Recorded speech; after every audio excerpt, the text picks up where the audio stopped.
ISS sound of the Liza Bin. Home Kubantan is remanding, please.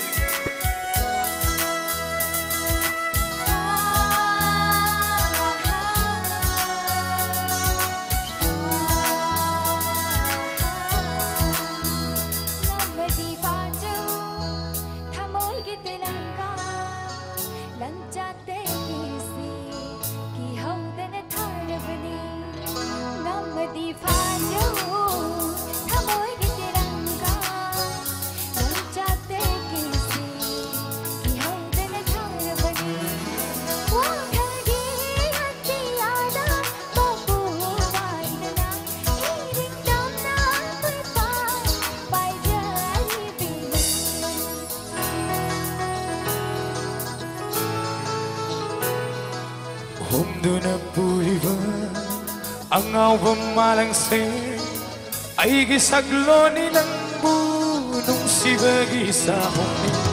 Humduna puriba ang awam malangsing ay gisagloni ng bunong sibagi sa humi.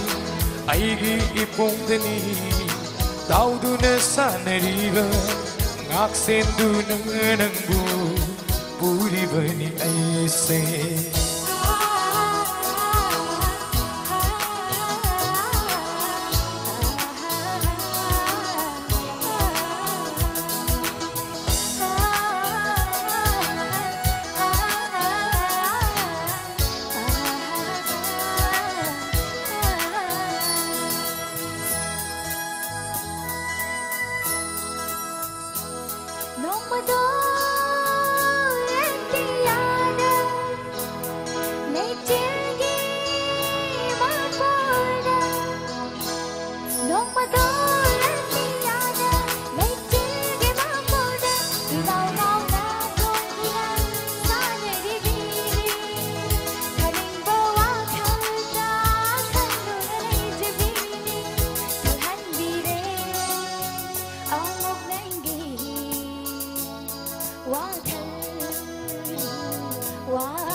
Lay chữ su naglunu nom do su naglunu chirol ka tauduna aran ba lambida nung siva saduna buduna chakini chek sinjo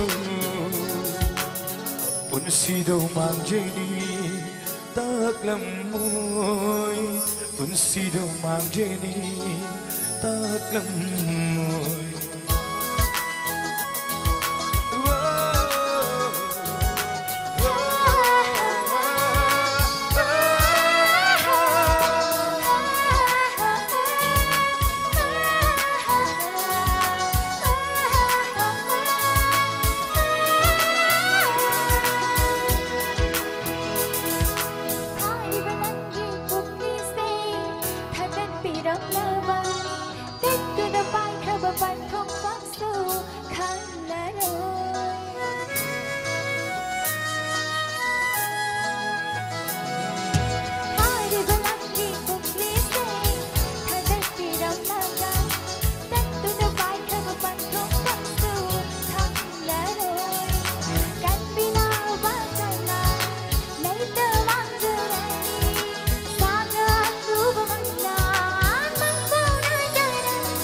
Malang ba ay na humduna puraga palhangani pamilda ay gipunsigi dekta kaidana nang buyo kani thamoy gi sambalna khaduna thamgani